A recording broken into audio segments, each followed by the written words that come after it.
Chers amis de la presse, bonjour. Bonjour. Merci d'avoir répondu à l'invitation qui vous a été lancée. Mais avant toute chose, j'aimerais que nous puissions nous lever pour observer une minute de silence pour le drame qui est arrivé une fois de plus en Bouba. Oui.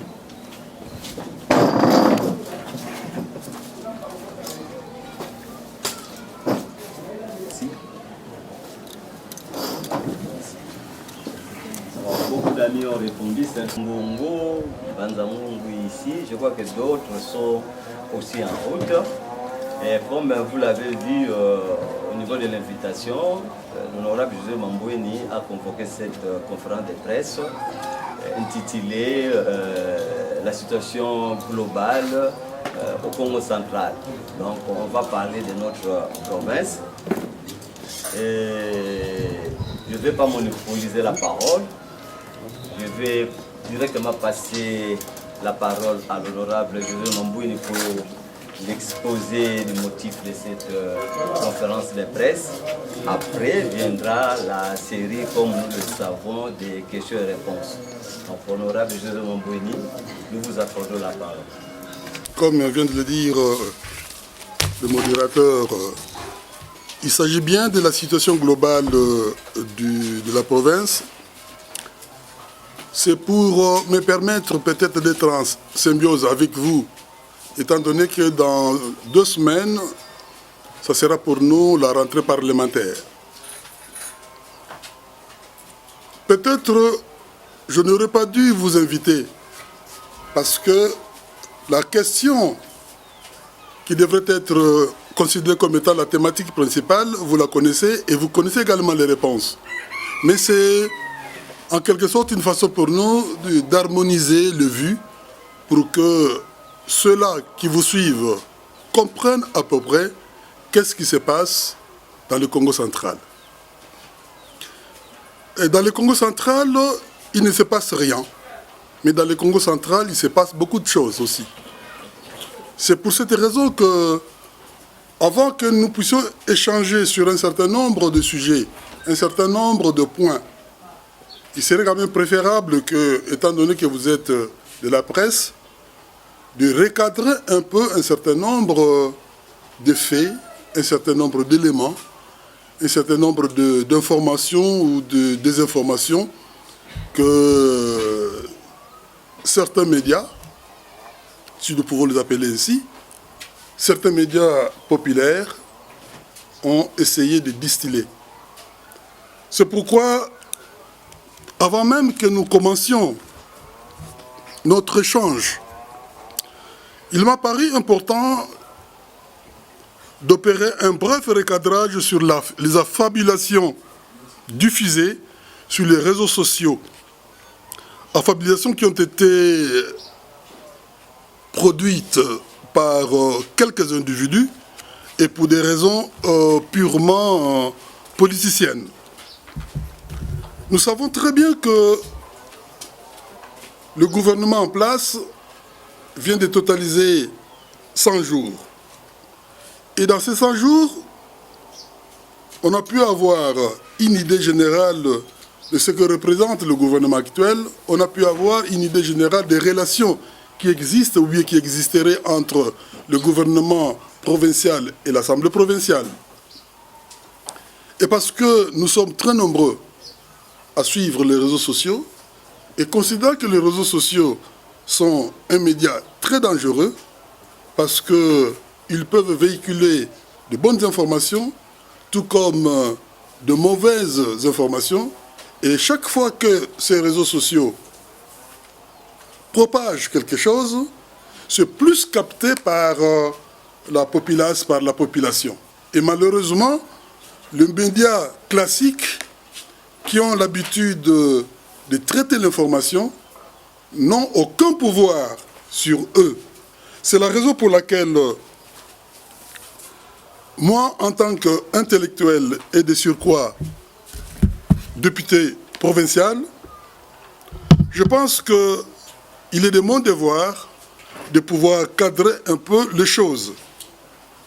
Parce que nous pensons, et vous êtes d'accord avec moi, que nous avons eu l'impression de laisser les débats entre les voix de certaines personnes qui n'ont aucun pouvoir, entre les voix de certaines personnes qui n'ont aucune déontologie journalistique.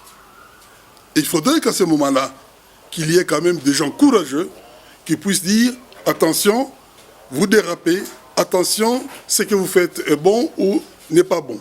C'est le premier point que je voulais soulever avec vous. Et là, permettez-moi, pour ne pas déraper, parce que c'est un sujet sensible, de lire ce que j'ai pu proposer à titre d'introduction.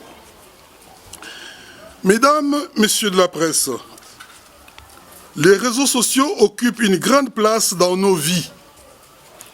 2 personnes sur 3 utilisent ces médias pour sociabiliser et s'informer. À propos justement de l'information, il est clairement établi que les réseaux sociaux sont une source d'information de premier ordre. Cependant, tout ce qui est publié sur ces médias, que ce soit sous forme de texte, sous forme iconique ou sous forme d'audio, participe tant à l'information qu'à la désinformation. Les consommateurs de ces médias ont de plus en plus de difficultés de départager ce qui est vrai de ce qui est faux. C'est le cas des échanges virtuels auxquels nous venons d'assister ces derniers temps concernant la situation politique au Congo central. Et justement, à propos de la situation politique de notre province, il y a 2 éléments sur lesquels nous devons quand même tabler parce que dans les communications que nous avons suivies, on a dû épingler ces faits. Et il faudrait quand même que quelqu'un qui semble connaître la vérité puisse le recadrer. Alors, je disais que dans des situations pareilles, lorsque n'importe qui peut prendre la parole, alors qu'il n'a aucune déontologie journalistique, il faut qu'à ce moment-là, des intellectuels puissent prendre la parole. Si pas des intellectuels, alors ceux qui ont le mandat du peuple, les députés. Si pas les deux, alors ceux qui ont au moins la notion, pour ne pas dire les notions, du journalisme, qui savent quoi dire, que dire, comment le dire.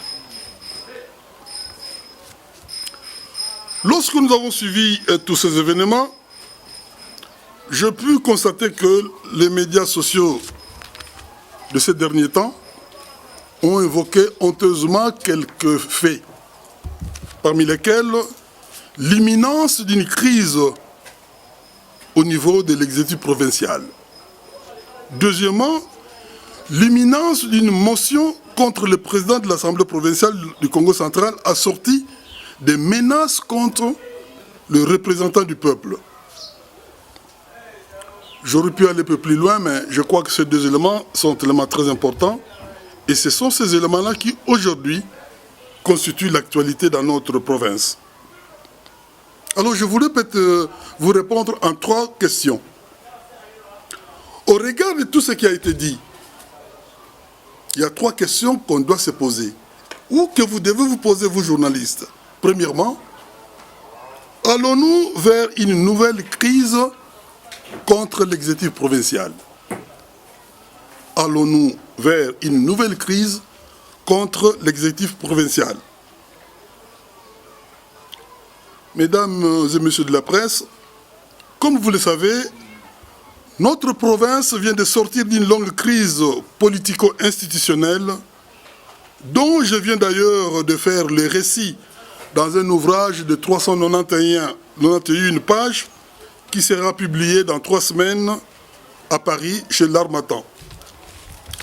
Voici le résumé de toute la crise que nous avons connue et que j'ai intitulé « Chronique de la plus grave crise politico-institutionnelle au Congo central, de l'affaire Mimi Guette à l'élection du gouverneur Guy Bando ». Les députés de la 2e législature que nous sommes n'ont nullement, vraiment nullement l'intention de créer une nouvelle crise comparativement à celle que nous avons connue il y a quelques années. Nous n'avons nullement l'intention de provoquer des tensions.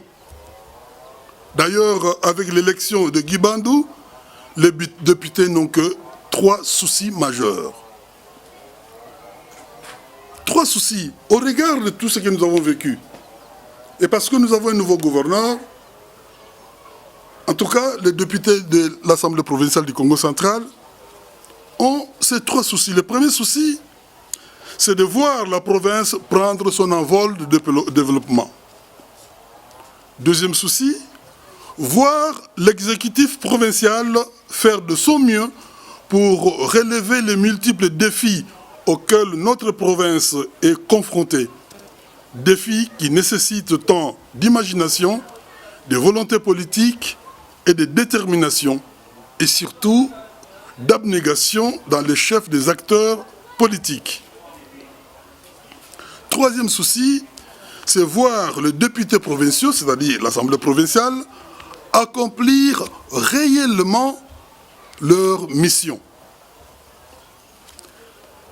Au-delà de ces 3 soucis, il y a un souci qui englobe le tout.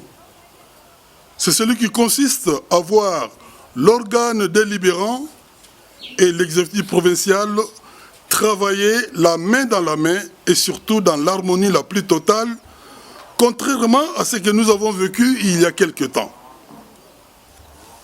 Alors, à ce propos, je suis véritablement estomaqué d'apprendre de voix commanditée affirmer qu'un groupe de députés, une vingtaine semble-t-il, cherche à créer de nouvelles tensions en province afin de court-circuiter le nouveau gouverneur. Ces mêmes voix propagent de fausses informations selon lesquelles ce groupe de députés projette de soumettre à la plénière une motion contre le nouveau gouverneur. Et ça, je peux vous dire que c'est faux et archi-faux. Car cette affirmation, qui n'est qu'une pure affabulation plutôt destinée à distraire l'opinion, n'a pas de sens. N'a pas de sens. Quel motif ces députés, s'ils vraiment ils existent, devraient-ils initier une motion? Pour quel motif ils peuvent initier une motion contre le gouverneur? Tout en sachant que ce gouverneur a été soutenu et voté par, vous le savez, 33 voix, c'est-à-dire 33 députés sur 41. C'est de la majorité d'ailleurs. Alors comment un groupe de députés qui hier a soutenu le gouverneur puisse se retourner contre lui à moins de 100 jours de son existence entre affabulation à inexplication? L'explication, je vous la donnerai peut-être un peu plus tard. Et de deux, toujours les mêmes voix disent que on est en train de combattre le gouverneur. Et à juste titre, on prend l'exemple de José Mambouini qui, le 8 août, a fait une proposition, a présenté une préoccupation concernant la fusion ou bien la séparation du ministère du Budget et des Finances. J'ai évoqué cet élément. Et cet élément a été pris par certaines personnes comme étant le détonateur d'une guerre entre quelques députés et le gouverneur. Mais en réalité, je peux vous dire ceci. C'est que mon souci de voir séparer le ministère du Budget et celui des Finances répond d'une part à l'obligation pour l'exécutif provincial de respecter la loi et les dispositifs légaux en matière de gestion financière publique. Et d'autre part, à la pratique du bon sens. Mes amis, on n'invente rien. Et je suis dans ma logique, j'irai jusqu'au bout. Le ministère du Budget et des Finances, c'est une notion caduque dans notre pays. Cette notion a été balayée depuis que nous avions eu en 2006 le gouvernement de transition. Et en 2011, le législateur a compris que, puisque nous avons cette volonté politique de séparer les deux ministères, nous devons maintenant le couler sous forme de loi. Et cette loi, ce n'est pas une loi de finances, c'est une loi relative aux finances. Il y a une grande différence. La loi des finances, c'est une loi normale. Une loi relative à, c'est ce qu'on appelle une loi organique. Or, la même loi organique qui gère, qui donne, qui définissent la politique de la gestion financière au pays, c'est la loi numéro 11/011 du 13 juillet 2011 relative aux finances publiques. Et cette loi insiste sur la séparation de ces deux ministères tout en définissant la mission spécifique et constitutionnelle de chacun de ces ministères. Ainsi, au paragraphe 7 de son exposé des motifs, le législateur précise que les ministres chargés des finances et du budget ont, chacun en ce qui les concerne, un rôle spécifique dans les dispositifs de gestion des finances publiques. Le premier, c'est-à-dire le rôle du premier, c'est-à-dire ministre chargé des finances, relève de la gestion de la trésorerie et de l'organisation des services du Trésor, assignataire des ordres de dépenses des ministères et des institutions. Celui du second, c'est-à-dire ministre du budget, relève de la planification, de l'engagement des dépenses et de l'encadrement du contrôle budgétaire. Donc vous voyez bien que la loi organique numéro 11/011 du 13 juillet 2021 déjà définissent les deux ministères. Parce que depuis un certain temps, il n'existe plus de ministère de budget et de finances dans notre pays. Il y a ministère du budget à part et ministère des finances à côté. Si, et seulement si nous pouvons prendre cette séparation dans nos provinces, nous aurons ministère de budget plus je ne sais quoi, ministère des finances, de l'économie, portefeuille, machin. Mais on ne peut jamais avoir les deux ministères en un. Impossible, la loi l'interdit. Et je l'ai fait comprendre à la plénière. Le deuxième élément qui me pousse justement à continuer à insister pour qu'il y ait une séparation, c'est ce que nous appelons la pratique de bon sens. La pratique de bon sens veut tout simplement, au regard de ce que je vais vous dire tout à l'heure d'ailleurs, qu'il y ait séparation. Prenons le cas pour notre province.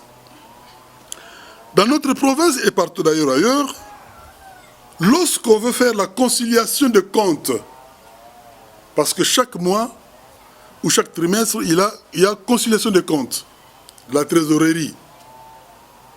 Et dans le Congo central, tout comme ailleurs, il y a 3 partis qui siègent pour la conciliation de comptes. Il y a le gouvernement provincial avec le ministre du budget et le ministre des Finances. Il y a l'Assemblée provinciale et il y a le service d'assiette. C'est le cas de DGRKC. Ce sont ces 3 structures qui siègent pour la conciliation des comptes. Or, dans l'organisation, suivez-moi bien, dans l'organisation, c'est que la présidence lors de conciliation des comptes est donnée au ministère des Finances et la vice-présidence au ministère du Budget. Alors, comment pouvons-nous accepter que les deux rôles, présidence et vice-présidence, soient donnés à un seul individu? C'est de l'aberration quand même. Autre chose, pour ceux d'entre vous qui ont fait la comptabilité, vous savez très bien que quand toujours on veut examiner la politique financière, il y a toujours 4 tableaux. Il y a 4 tableaux. 2 tableaux sont pour le budget et 2 autres tableaux pour les finances. Alors, si nous avons un ministre de budget et de finances, ça suppose tout simplement que lui seul a ces 4 tableaux. Alors finalement, pourquoi faire la consultation des comptes? Pourquoi contrôler? Parce qu'il est en même temps juge et partie. Donc, il faudrait quand même qu'il y ait séparation. Il faut qu'il y ait séparation de ce ministère. J'en ai parlé lors de la plénière, mais j'ai également ajouté en envoyant 2 courriers au président de l'Assemblée. Le président de l'Assemblée a reçu les 2 lettres, et dans l'une des lettres, il me dit ceci. Suivez bien. Comme vous le comprenez, ce sujet n'est pas que technique. Il est devenu plus que politique après les débats qu'il a occasionnés en séance plénière.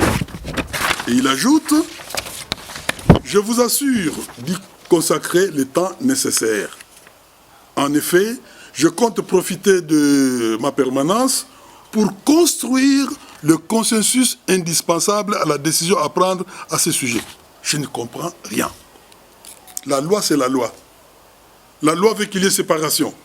Le bon sens veut également qu'il y ait séparation. Alors comment réunir un consensus pour dire oui ou non? Je comprends bien la philosophie de l'auteur de cette lettre, parce que lorsque je présentais ma question sous forme de préoccupation, c'était d'ailleurs une motion. Or, lorsque vous présentez une question sous forme d'une motion, conformément à l'article 69, 70, on ne peut pas vous arrêter. Il faudrait que vous terminiez la présentation de votre problème, de votre problématique, de votre question.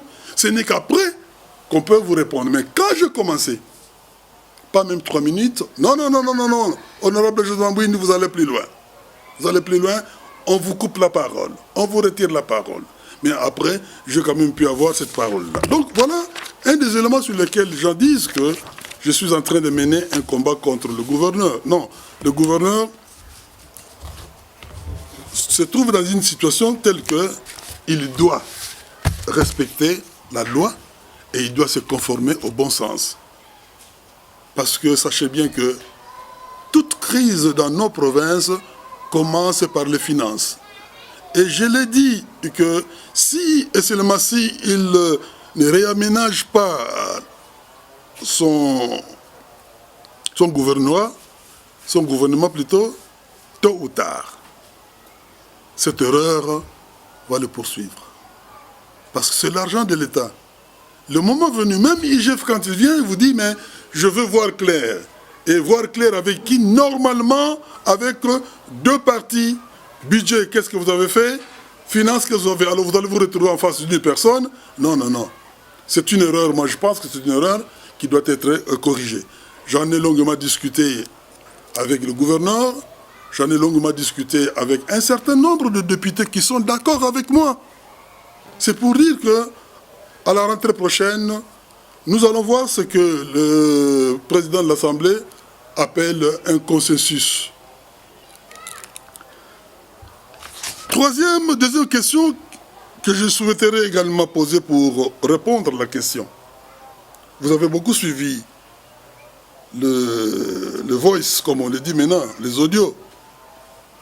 Parce qu'on a appris qu'il y aurait une motion contre le gouverneur et une motion contre le président de l'Assemblée. Alors il y a des gens qui ont commencé maintenant à exhiber le spectre de la fermeture de l'Assemblée provinciale. Mesdames et messieurs, laissez-moi vous dire une chose, c'est que ce que nous avons vécu en 2018 avec Jacques Mbadou ne se reproduira plus jamais. La fermeture de notre Assemblée provinciale à cette époque était illégale. C'est de l'illégalité.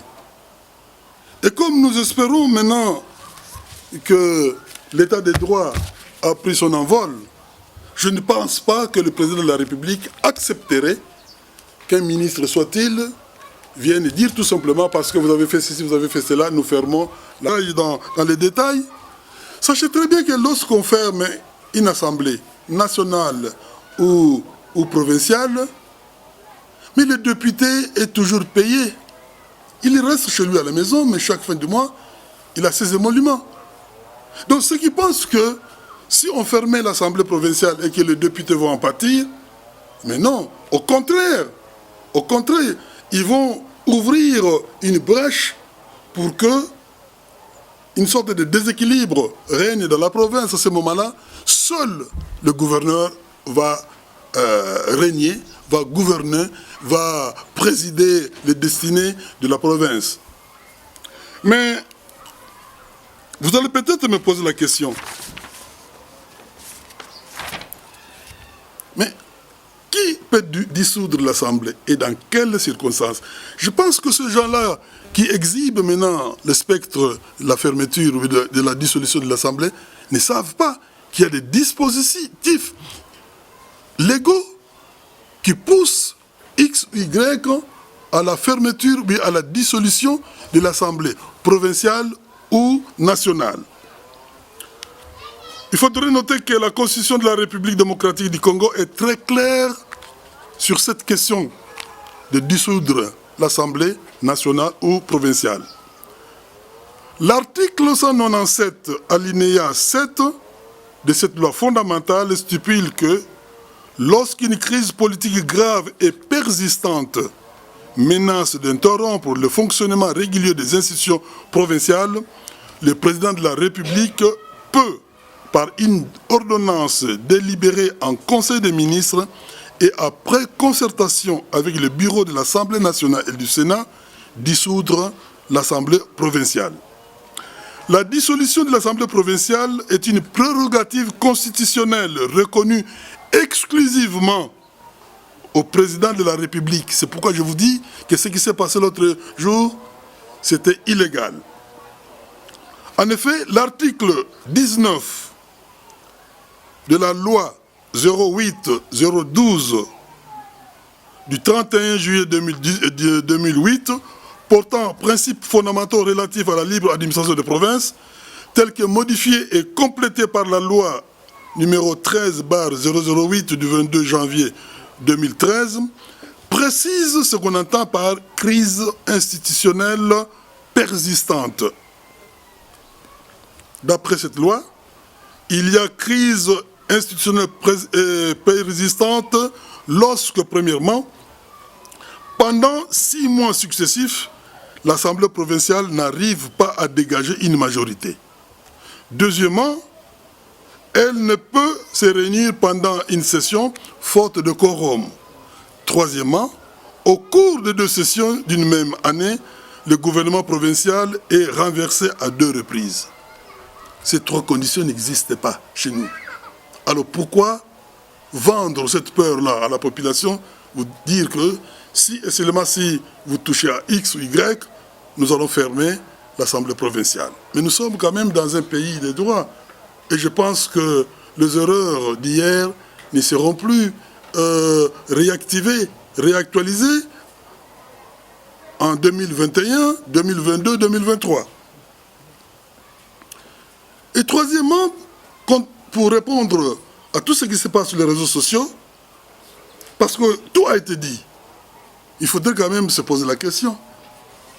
Parce qu'on parle de motion contre le président de l'Assemblée, motion contre le gouverneur. Mais on doit quand même se poser la question, que se passe-t-il à l'Assemblée provinciale du Congo central? Qu'est-ce qui se passe?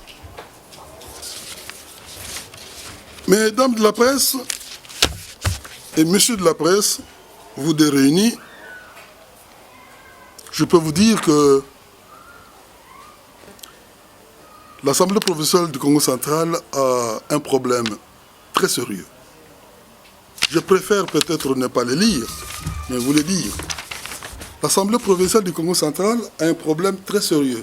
C'est pour cette raison que tout le monde tremble aujourd'hui. On ne sait pas ce qui pourra arriver demain. Le comble Et le comble, c'est que les gens, ce que vous avez voté, c'est là ce qu'on appelle les députés, n'ont pas le courage de prendre leurs responsabilités pour dire haut ce qu'ils disent tout bas. Tout bas, ils ont un autre discours. Bien, nous avons un autre discours. Tout haut, on a encore un autre discours. C'est ça. C'est le grand problème qui se passe dans notre province, et plus précisément à l'Assemblée provinciale.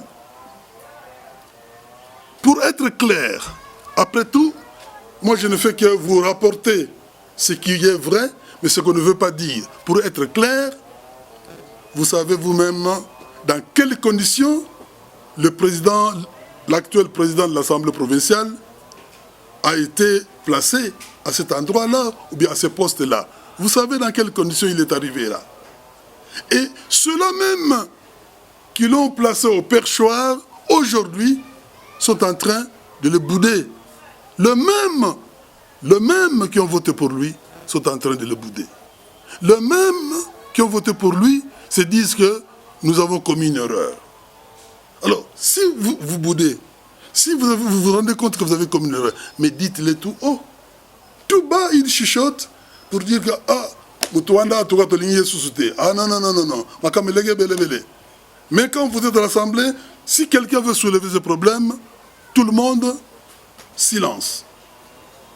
Donc, les députés devraient être cohérents dans ce qu'ils disent, dans ce qu'ils pensent. Et j'insiste sur le fait que le problème qui se trouve au niveau de notre Assemblée provinciale, c'est que même le bureau de l'Assemblée provinciale commence à se fissurer. C'est pour dire qu'il y a un ça ne va pas.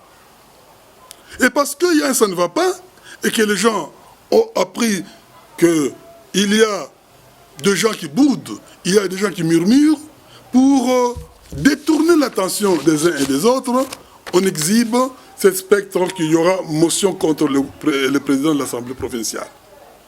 C'est pour cette raison-là que vous avez vu que sur les réseaux sociaux, bien, tout le monde a parlé de tout, sans toutefois convaincre. Mais on sentait qu'on prenne la défense de je ne sais qui.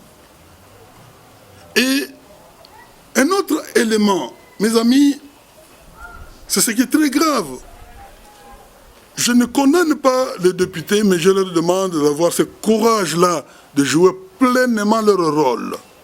Comment voulez-vous qu'il y a des voix anonymes et parfois même des voix connues qui portent des allégations gravissimes contre la personne et la personnalité du président de l'Assemblée provinciale. Je dis bien contre sa personne et sa personnalité. Il y a des voix qui propagent des insultes. Il y a des voix qui propagent des accusations, que ce soit vrai ou faux, je n'en sais rien, mais il y a des accusations. Il y a des insultes. Il y a des révélations contre le numéro 1 de l'Assemblée provinciale, contre les premiers citoyens de l'Assemblée provinciale. Et tout le monde s'est tu. Tout le monde s'est tu. Or, ces accusations-là portent atteinte non seulement au président de l'Assemblée provinciale, mais également à nous-mêmes, à nous députés aussi. Alors, pourquoi garder silence lorsque un de votre chef est attaqué par des gens? Pourquoi garder silence lorsqu'on porte des accusations qui sont graves contre votre chef, contre votre président, et vous ne dites mot?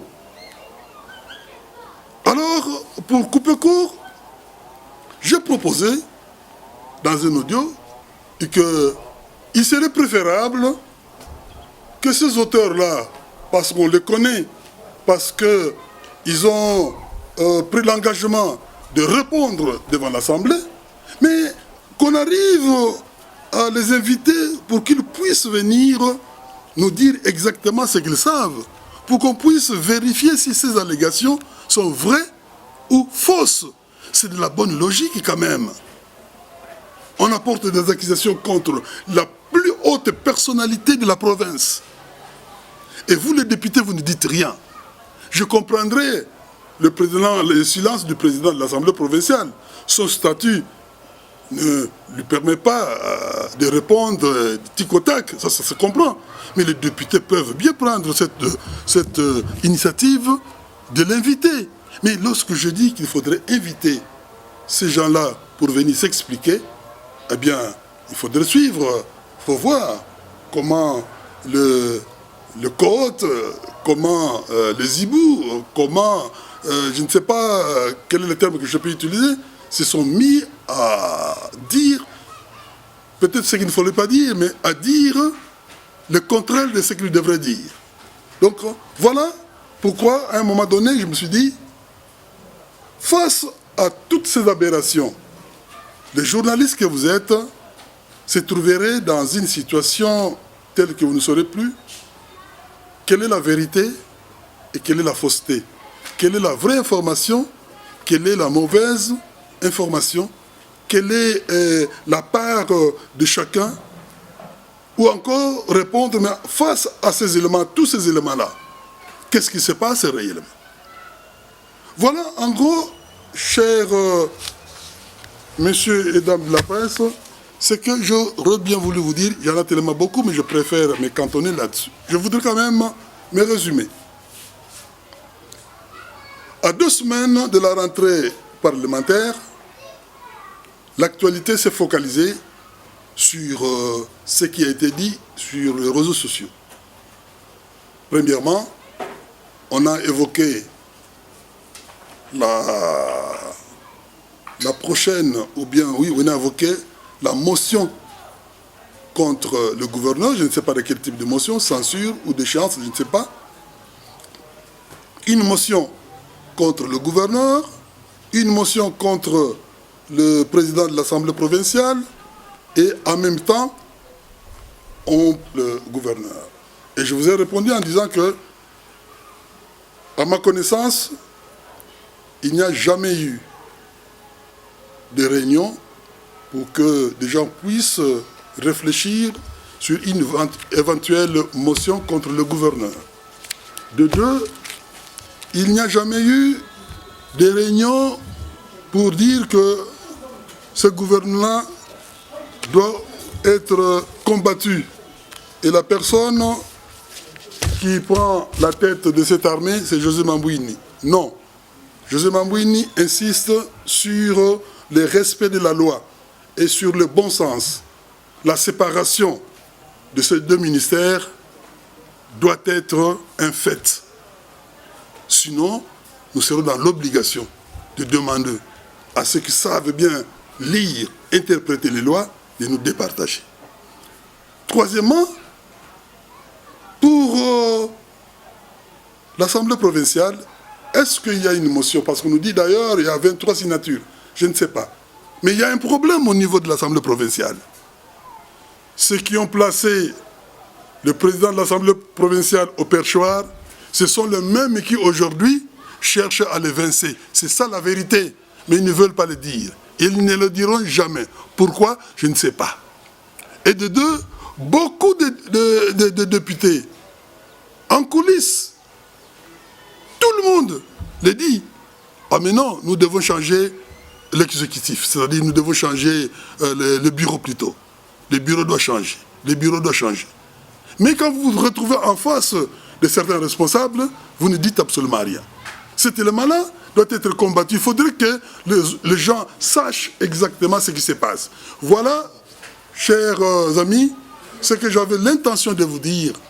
Peut-être que j'ai escamoté certains éléments, mais j'aurais bien voulu quand même vous donner l'essentiel de notre rencontre afin que, par de jeux de questions et réponses, nous puissions éclairer l'opinion. Je vous remercie. Chers confrères, comme vous le savez, dans l'exercice de notre travail, nous sommes porteurs de plusieurs soucis ou encore préoccupations de la population. Plusieurs personnes se confient souvent aux journalistes pour X ou Y problèmes par rapport au fonctionnement de la province. Voilà, l'occasion nous est offerte d'échanger avec Honorable José Mambouini. Maintenant, nous allons passer à la série des questions-réponses. Nous allons, je ne sais pas si on peut prendre 3 ou 4 personnes. Comment vous aimeriez répondre? Un coup sur coup, comment? Oui, monsieur. Coup sur Que coup. chacun ait la possibilité de répondre. Donc, Merci. Alors, l'ami, venez. Merci honorable Koko Lema, Canal Congo Télévision, Matadi. Honorable, je pense que nous vous avons suivi avec beaucoup d'attention et j'ai juste 2 préoccupations. La première, c'est celle qui a trait avec ce que vous appelez le spectre de la ferme. Plutôt parlant de, en ce qui concerne le ministère du Budget et Finances. Parce que vous entendre parler, c'est comme si vous manifestez une crainte honorable. Pensez-vous, honorable, que l'exécutif provincial est déjà sur une mauvaise voie? Et laquelle? En d'autres termes, qu'insinuez-vous? La deuxième question, honorable, c'est en rapport avec ce que vous avez appelé le spectre de la fermeture de l'Assemblée provinciale. À vous entendre parler, on a l'impression que vous donnez l'impression de connaître les raisons pour lesquelles l'actuel président de l'organe délibérant est banni par certains de vos collègues députés. Puisque vous, honorable, vous avez pris le courage de saisir les taureaux par le cornes, pouvez-vous nous dire en toute vérité, ouvertement, quelles sont ces raisons? Merci. Honorable José Mambouni, j'ai 2 questions. La première, c'est que l'actualité oblige.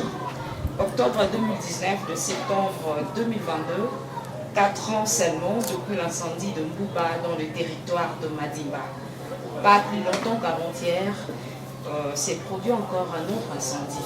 Nous avons l'impression que la RN numéro 1, la nationale numéro 1, est devenue un cimetière, c'est-à-dire le sang coule de partout. Et les accidents de circulation, d'une part, les incendies d'autre part. Que pense le gouvernement provincial face à cette situation? je vous laisse vous répondre. Je vous donne une question avec le gouverneur hier, à 23 h. Il me dit, cette situation me préoccupe.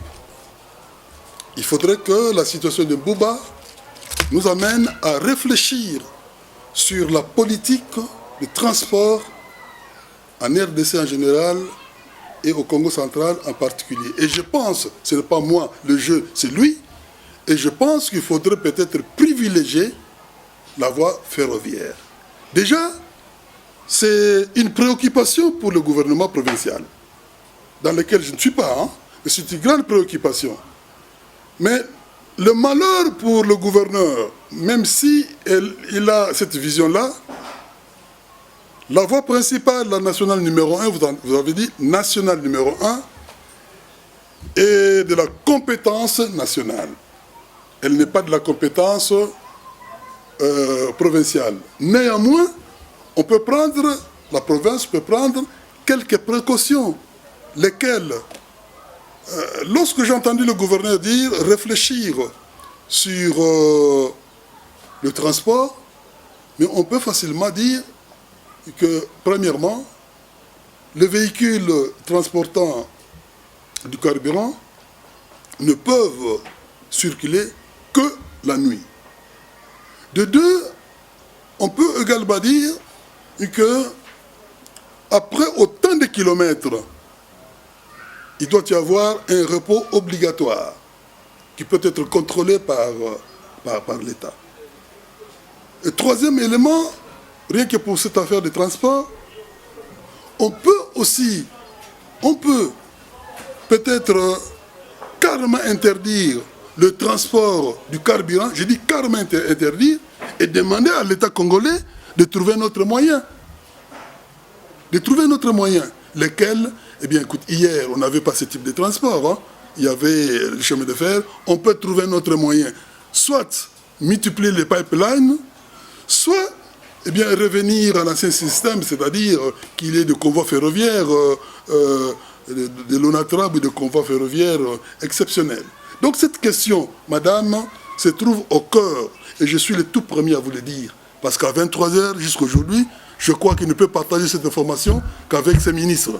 Ça le préoccupe, et moi de mon côté, je me dis que C'est un cimetière, oui. Mais pourquoi? Je ne veux pas être dans ce monde de foufou, c'est-à-dire de folle, dans ce monde-là d'imagination. Mais on peut se dire quelque part que l'homme congolais doit apprendre de l'histoire. L'histoire nous apprend beaucoup de choses. Et une cause A ne produit que les conséquences A+. Mbouba, vous avez vécu cet événement. Les habitants de Mbouba connaissent, ils ont vécu cette situation tragique. La même situation s'est produite et c'est d'abord les mêmes habitants qui vont oublier ce que l'histoire nous a enseigné. Alors qu'on ne dise pas que Bandoki, qu'on ne dise pas que diable. Non, non, non, laissez le diable tranquille, ma soeur. C'est parce que nous ne comprenons pas. C'est parce que nous minimisons un certain nombre de choses. Et vous allez vous rendre compte que, prochainement, s'il y a encore un autre accident, ça va se produire de la même manière. Pourquoi? Et parce que nous disons toujours en Kikongo, en Lingala, Wana Ezu Bango Ezu Ngaïté. Donc, voilà, ça c'est ce que je pourrais vous dire, mais sachez très bien que ça a préoccupé tout le monde. Et j'ose croire que dans les prochains jours, le gouvernement provincial, je pense, que pourra proposer un édit là-dessus, ou alors prendre un certain nombre de mesures. Parce que ce n'est pas seulement le problème du carburant, c'est aussi ce problème-là de beaucoup d'accidents. Ces accidents, on connaît les causes. Ces accidents, nous savons pourquoi ça arrive. Alors, à partir de cet élément-là, je pense que pour ne pas présenter cette voie, cette nationale numéro 1 comme étant un cimetière, il faudrait que nous puissions vraiment y réfléchir. Y réfléchir. Qui? Nous. Nous, c'est l'Assemblée provinciale et eux, c'est l'exécutif provincial. Il faudrait que les deux se mettent ensemble pour réfléchir à ces problèmes-là. Si vous prenez du 1er janvier au 31 décembre, faites les calculs, vous comprendrez qu'il y a eu beaucoup de morts inutiles sur cette voie-là. Voilà tout ce que je pourrais peut-être vous répondre comme à votre première question. Ma deuxième question, 100 jours depuis le gouvernement en place, quel bilan faites-vous du gouvernement BAD à celui de Matouane? Merci. Bonne question. Ben, madame, pour le deuxième gouverneur, pour ne pas dire, pour le premier gouverneur, celui de 2019 à juillet 2021, si vous aurez le temps, vous trouverez son bilan dans ce livre-ci. Mais je préfère me contenter de ce que ce gouvernement a pu faire 100 jours. 100 jours. Qu'est-ce que ce gouvernement a réalisé? Alors moi, je ne veux pas être le porte-parole de ce gouvernement. Je veux tout simplement vous dire ce que j'ai vu, ce que j'ai appris. Mais à petite échelle, depuis qu'il est là, je pense que ce gouvernement a une certaine volonté de pouvoir faire quelque chose. Je dis a une certaine volonté, mais la volonté ne suffit pas. Parce que notre province est confrontée à un certain nombre de défis, je dirais des défis que nous pouvons en aucun cas mesurer. Ce sont des défis auxquels le gouverneur doit avoir des insomnies. Quand il se retrouve en face de l'ensemble des défis que nous avons pour relever ces pays. Alors, lui, de son côté, pour répondre à votre question, qu'est-ce qu'il a exactement fait? Vous aurez pu lui poser la question quand il était là, dernièrement, il était là, il était venu. Vous aurez pu quand même lui poser la question pour savoir qu'est-ce qu'il a pu faire. Mais en fait, vous avez le droit de poser cette question et de savoir quel bilan pouvons-nous faire. Moi, sincèrement, je peux vous dire que c'est un bilan mitigé. Un bilan mitigé qui ne me permet pas vraiment de porter un jugement exact. Parce qu'au début, déjà, ce gouvernement a connu des problèmes financiers. Raison pour laquelle, il y a quelques mois, nous lui avons octroyé la possibilité de modifier son budget. Le budget rectificatif a été voté. C'est avec cet élément-là qu'il pourra maintenant faire son travail. Mais d'après ce que nous avons appris, parce que nous sommes en vacances, mais que le gouverneur Bandou s'est attelé à l'amélioration de voies de communication routière. Sur la route de Gomatadi, j'ai vu qu'il a inauguré un pont. Un peu plus loin, à Safou, je prends l'exemple de mon coin, la route, le pont de Safou-Safi est en train d'être, non pas réfectionné, mais d'être construit. Et déjà, Foner, que nous, on ne voyait que sur papier, s'implique maintenant au Congo central. Le fonds pour l'amélioration des routes Foner investit dans les routes. Donc cet investissement-là peut être à l'actif du gouvernement. De deux, sur le plan social, j'ai appris, parce que nous avons voté cet élément-là, qu'il y a maintenant le paiement des indemnités, le paiement des primes pour les enseignants, l'école primaire. J'ai également appris, parce que je n'étais pas sur place, qu'il a annoncé la politique de distribution de bancs. Un peu plus loin, à Madimba, il a inauguré, je pense, une usine pour la fabrication de farine de manioc, mais qui peut être utilisée pour la fabrication de pain. Si on va un peu plus loin, sur un certain nombre de points, je crois qu'il est là. J'ai également appris, parce que j'ai suivi l'audio de M. Nyondo, que le gouverneur a remis un chèque important, c'est le terme que Nyondo a utilisé, un chèque important pour la finalisation des travaux du stade. Et qu'est-ce que je peux encore dire ? Dans un premier temps, ce sont ces éléments, ce sont des signaux. Alors, si je veux être objectif vis-à-vis de vous, je peux dire qu'en 100 jours, Guy Bandou, gouverneur, a donné des signaux positifs. Mais est-ce que ces signaux positifs suffisent pour dire qu'il a fait un bon travail? Je ne peux pas les juger là-dessus. Mais en tout cas, les signaux sont là. Mais il faudrait quand même que l'Assemblée provinciale ouvre l'œil. Parce que l'Assemblée provinciale, c'est lui, c'est elle donc, qui va contrôler ce travail. Sinon, ça risque d'être tout simplement des faits d'annonce. Mais en tout cas, le début, pour moi, le début n'est pas significatif, mais c'est prometteur.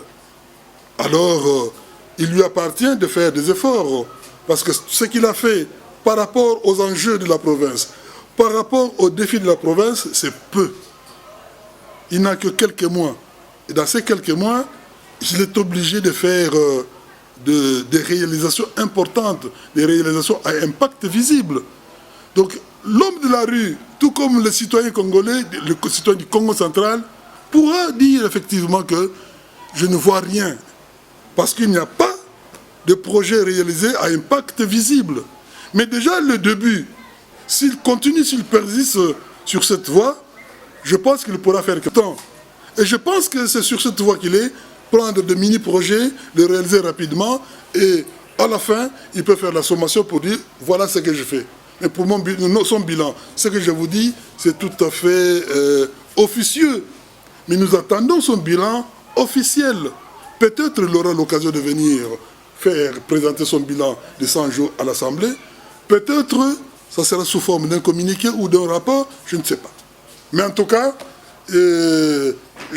j'ai aussi parlé avec lui sur ses activités. Je lui ai posé la question, mais si aujourd'hui on vous demandait qu'est-ce que vous avez fait en 100 jours, et je crois que il a pu répondre là-dessus. Et j'ai fait aussi la revue de la presse sur ce qui a été écrit sur lui. Parce que je fais foi en vous, journalistes. Ce ne sont pas des journalistes des réseaux sociaux, mais vous, qui êtes là présents, vous avez pu écrire certains éléments sur le bienfait, sur le projet, sur les réalisations. Je peux vous dire, à partir de ces éléments-là, c'est déjà bien parti, mais il doit faire des efforts. Les défis sont majeurs. Les défis sont très importants, au point que je ne suis pas sûr et certain qu'à la fin, nous remarquerons un changement après son mandat.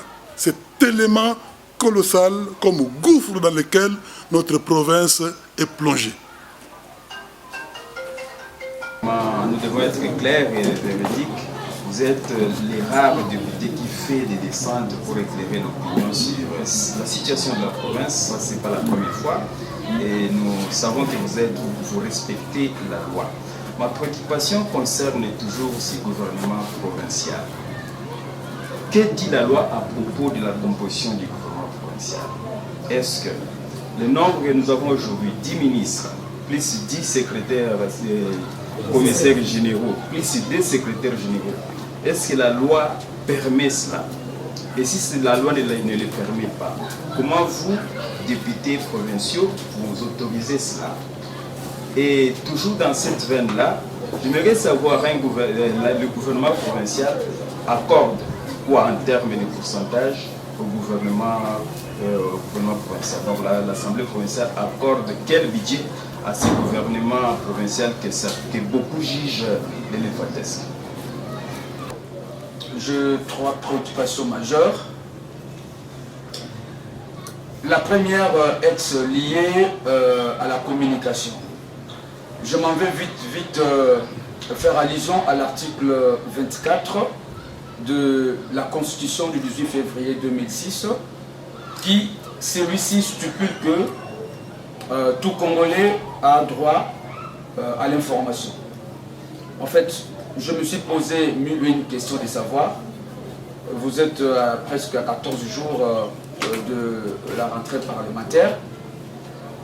Qu'est-ce que vous, en tant que représentant du peuple, avez-vous déjà préconisé dans le souci d'informer cette population qui est généralement dépourvue des informations au niveau surtout de notre province du Congo central?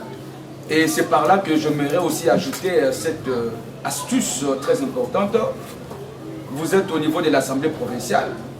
Si vous pouvez nous dire les différents édits, pour ne pas dire les lois, parce que là c'est au niveau national, mais au niveau de la province, les différents édits que vous, le député provinciaux, vous avez déjà voté et que ces édits-là ont quand même un impact visible sur, disons, le développement de la population du Congo central.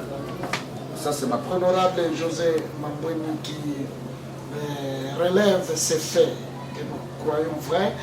Est-ce pas parce qu'il est déçu de ne pas être nommé ministre hier dans ce gouvernement que voilà maintenant il creuse très fond ce qui s'est fait?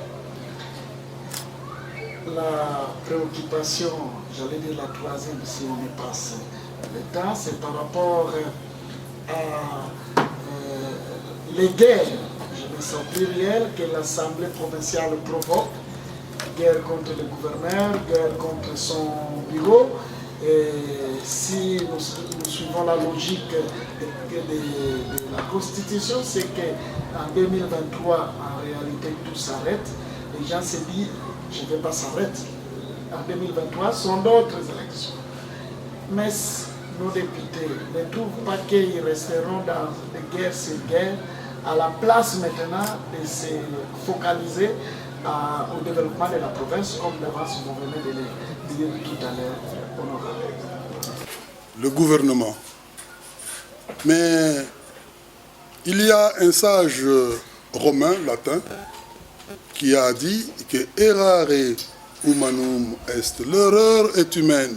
Et je le fais remarquer, c'est une erreur, raison pour laquelle je demande au gouvernement, ou bien au gouverneur, non pas de changer complètement son gouvernement, mais de faire un réaménagement technique. Réaménagement technique dans le cas de la province, c'est très facile parce qu'un ministre peut avoir 5 ou 6 postes. Ça ne change rien.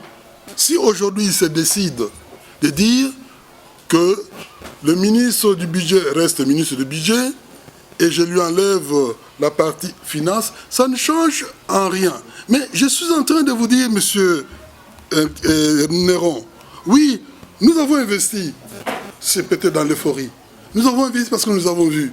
Beaucoup d'entre nous n'ont pas lu les décrets, les décrets nommant ces ministres. Nous avons vu en retard. Raison pour laquelle moi je l'ai relevé en disant, là, il y a une erreur. C'est peut-être le moment de rectifier. La rectification ne change rien en l'investiture.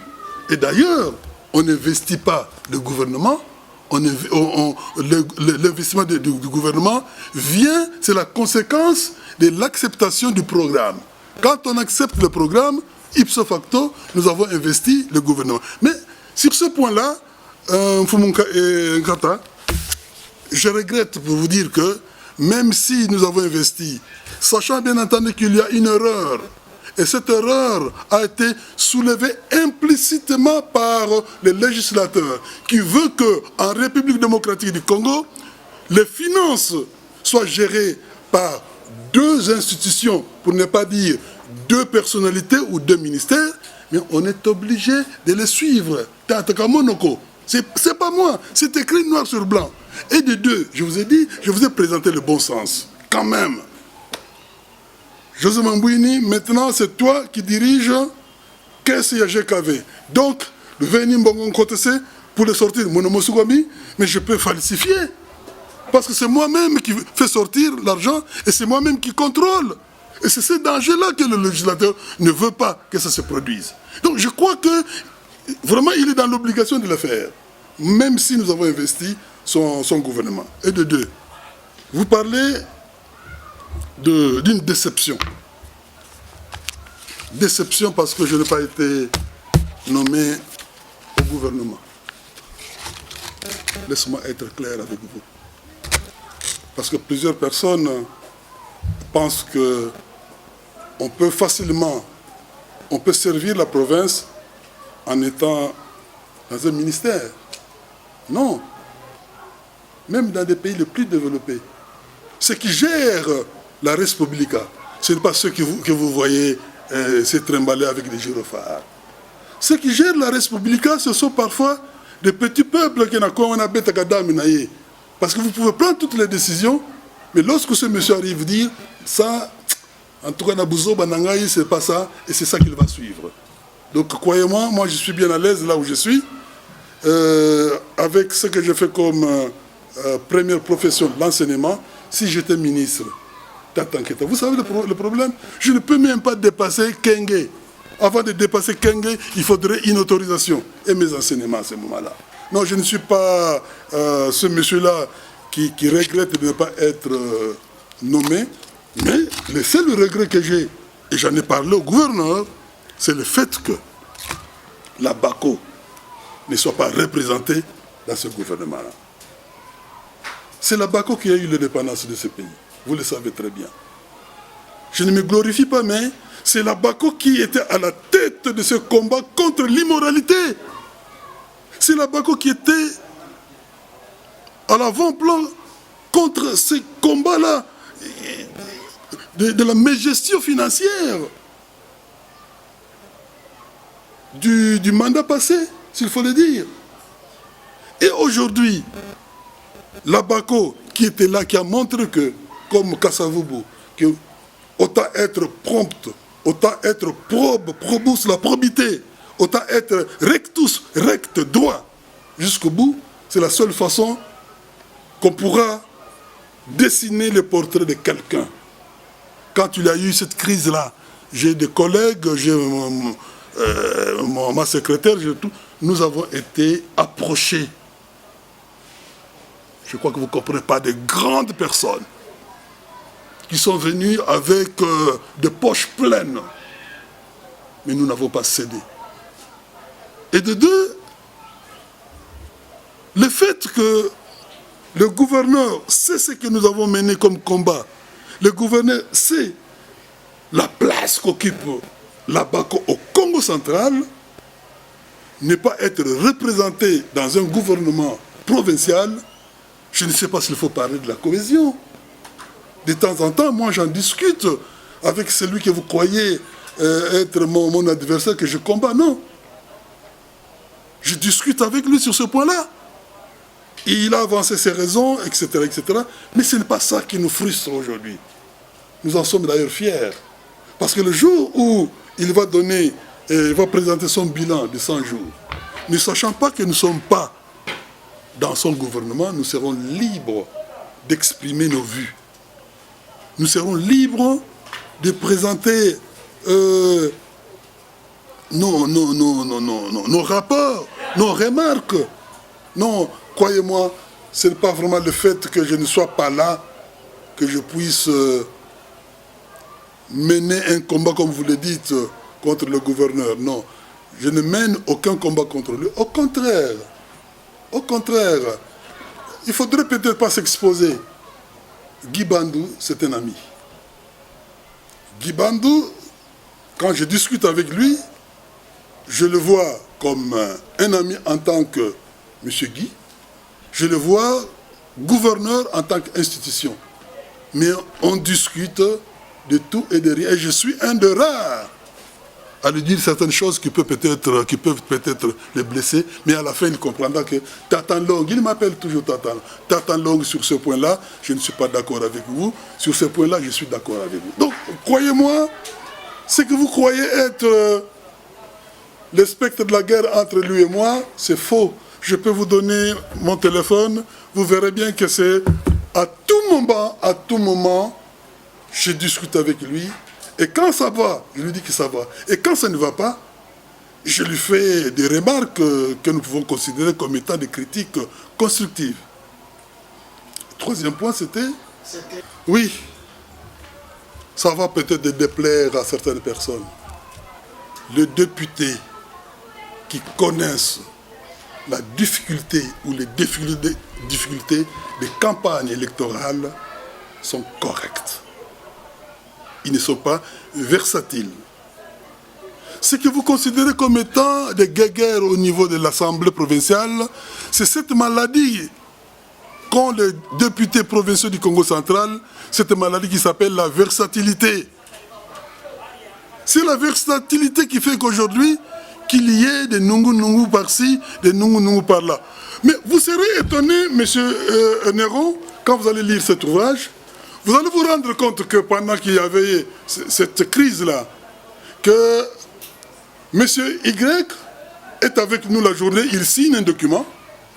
Le soir, il est dans l'autre camp. Ça veut dire, quand vous lisez, les acteurs, vous dites, mais écoutez, mais celui-là était dans le G25, le mardi 29 décembre, il était avec cela, mais le même mardi 29 décembre, à 2h du matin, bien à 22h, il est partisan d'une réunion. Donc, c'est cette versatilité qui fait qu'aujourd'hui, les choses ne marchent pas. Et puis, malheureusement, ça va déplaire à beaucoup d'entre nous. C'est plus les suppléants qui sont là, qui se disent que c'est pas tout le monde, hein, quelques-uns qui se disent que je suis là, bien je suis capable de dire n'importe quoi, pourvu que je me retrouve. Non, on ne le fait pas parce que nous voulons que les choses n'aillent pas, mais certains le font tout simplement parce qu'ils sont versatiles. Pour X ou Y, ils changent de camp. Alors que même les caméléons, ils ne changent pas de couleur, mais ils s'adaptent à la situation. Quand ici il y a du bleu, le caméléon prend la couleur bleue. Donc on n'est pas des caméléons, mais on est des versatiles. Donc croyez-moi que 2023, ça va s'arrêter, mais que la population comprenne tout simplement que l'atmosphère qu'on vit là à l'Assemblée provinciale, c'est quelque chose d'inexpliqué, d'inexplicable. Mais la faute vient d'où pour qu'il y ait ces noungu-noungu là? C'est le fait que certains responsables de l'Assemblée provinciale créent des groupes au sein même de l'Assemblée, parmi les députés.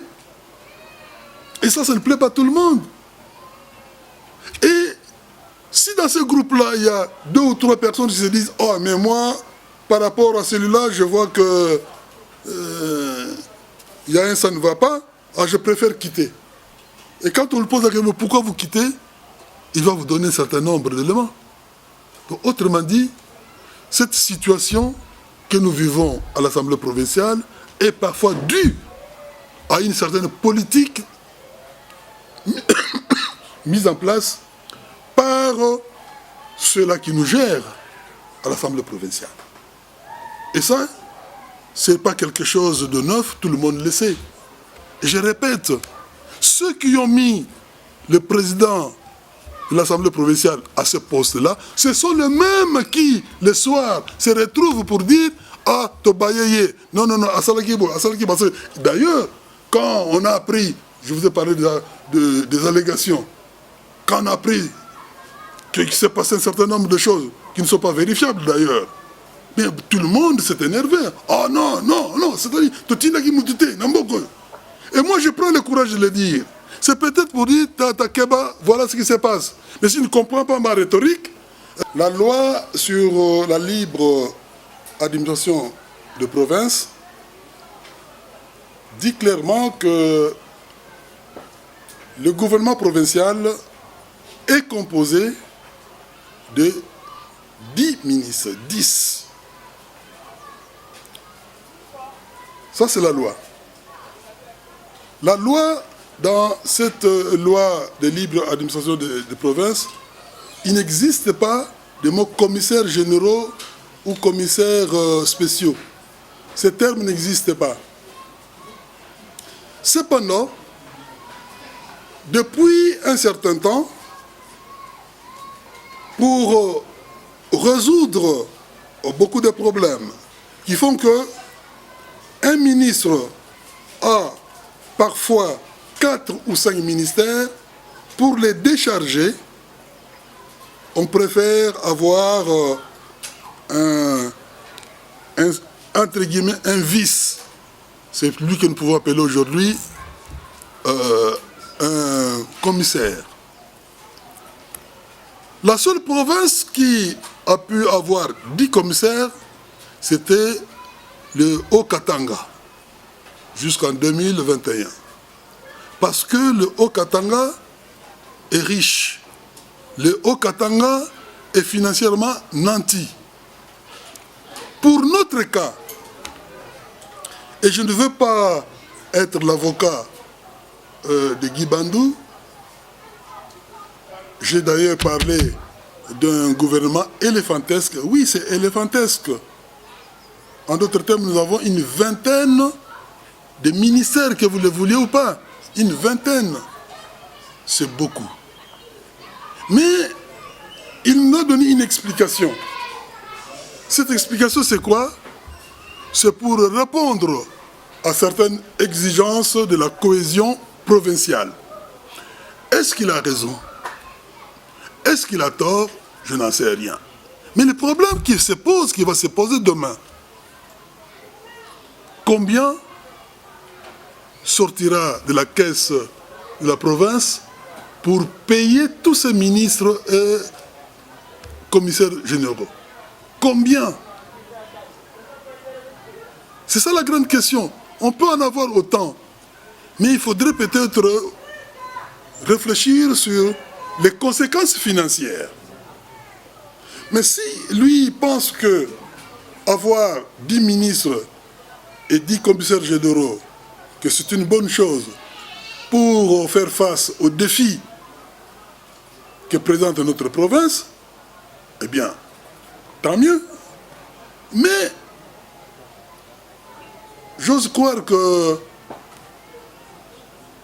cette façon de travailler, avoir une équipe pléthorique, pourra avoir des conséquences sur les finances de l'État. Bon, certaines personnes disent que le gouverneur Guy Bando était devant un fait accompli, il devrait satisfaire aux demandes des uns et des autres. Et c'est vrai, et c'est faux, je ne sais pas. Mais à l'heure actuelle, certainement, il va faire un bilan. Croyez-moi, son gouvernement que vous avez là, d'ici la moitié de son mandat, il sera dans l'obligation de changer, de porter quelques aménagements. Ce qui signifie que si aujourd'hui nous en avons 10, certainement prochainement il y en aura moins. Est-ce que c'était une manière pour lui de pouvoir entrer d'entre le jeu dans la politique pour apaiser les esprits? Parce qu'au sortir de la crise, moi si j'étais au gouvernement provincial, au sortir de la crise, j'allais utiliser ce terme-ci. Regardez, nous sommes sortis de la crise dans notre pays.